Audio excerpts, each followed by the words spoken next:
Subscribe करें हमारे YouTube channel को और बेल आइकन को ज़रूर दबाएं ताकि हमारे आने वाली हर एक नई वीडियो की जानकारी सबसे पहले आपके पास पहुंचे। खेती करना भी इतना आसान काम नहीं है मित्रों। जिस प्रकार से डीजल के दाम बढ़े हैं उस हिसाब से खेती में किसानों की ज़िंदगी कैसे बीतेगी अब ये तो भगवान ही जाने। लेकिन पेट्रोल और डीजल के दाम बढ़ने से खेत की जुताई, सिंचाई, तमाम प्रकार की चीज़ों पर जो है महंगाई बढ़ेगी और किसानों के लिए तो बहुत ज़्यादा मुश्किल के समय है।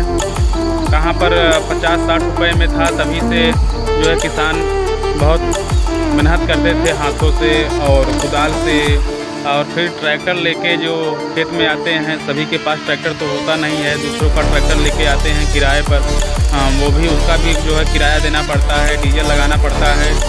और जिस प्रकार से पेट्रोल डीजल के दाम बढ़ रहे हैं उस प्रकार से अगर किसानों के फसलों के दाम बढ़े तो अच्छी बात है, लेकिन नहीं, किसानों के फसलों के दाम जैसे का तैसा है और पेट्रोल डीजल के दाम बढ़ा दिया जाता है। हम लोग भी किसानी करते हैं, साथ में यूट्यूबर भी हैं और इस प्रकार से देखें तो किसानों की ज़िंदगी व्यर्थ है, लागत नहीं निकल पाती है। अगर मजदूरी घरों के जो लोग काम करते हैं उसमें उसका जोड़ दिया जाए, डीजल का जोड़ दिया जाए और फिर इसका जो बीज होता है उसका जोड़ दिया जाए और तमाम प्रकार के मेहनत होते हैं, पानी उसको सिंचाई करना और उसको समय समय पर खाद देना, यूरिया ये सब देना, इसमें बहुत सारे कठिनाइयाँ हैं।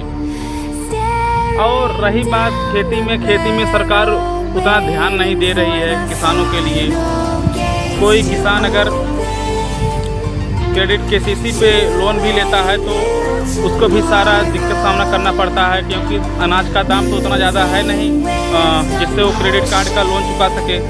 ये सब पूंजीपतियों के लिए लोन दिया जाता है, 1,000 करोड़ 10,000 करोड़, और वो लोग ले लेते हैं, उनको कुछ नहीं होता है, वो कहीं भाग जाते हैं। लेकिन किसान बहुत जो है मजबूरी में अपना खेती कर रहा है, जीवन यापन कर रहा है। आप समझ सकते हैं खेत में कितना मेहनत होता है, इसमें चिलचिलाती धूप भी है, आप देख सकते हैं। इस धूप में काम करना सबकी बस की बात नहीं होती है, लेकिन मजबूरी है किसानी करना। किसानों के लिए खाना जो है बाज़ार से तो नहीं खरीद सकते, इसलिए वो किसानी भी करते हैं। उनके किसानों के जो धान होते हैं, गेहूँ होते हैं, उनके दाम उतने अच्छे नहीं हैं और पेट्रोल डीजल तो ऊपर से मार रही है। इस प्रकार अगर हम लोग देखें तो व्यर्थ है ज़िंदगी किसानी। किसानों का कोई ख्याल ही नहीं करता, कोई भी सरकार हो ख्याल नहीं कर रही। आपसे निवेदन है कि बढ़े हुए पेट्रोल और डीजल के दामों के खिलाफ जो है चलाएँ। मोदी जी भी समझें कि खेती किसानी में कितनी कठिनाई होती है। डीजल के दाम बढ़ेगा, सभी प्रकार के सामानों के दाम बढ़ेंगे, हर एक चीज़ के दाम बढ़ेंगे, क्योंकि ट्रांसपोर्ट से ही सारा माल इधर से उधर होता है, एक स्थान से दूसरे स्थान तक जाता है। आपसे इतना ही निवेदन है कि बढ़े हुए दामों के खिलाफ जो है विरोध करें और वापस लेने के लिए धन्यवाद।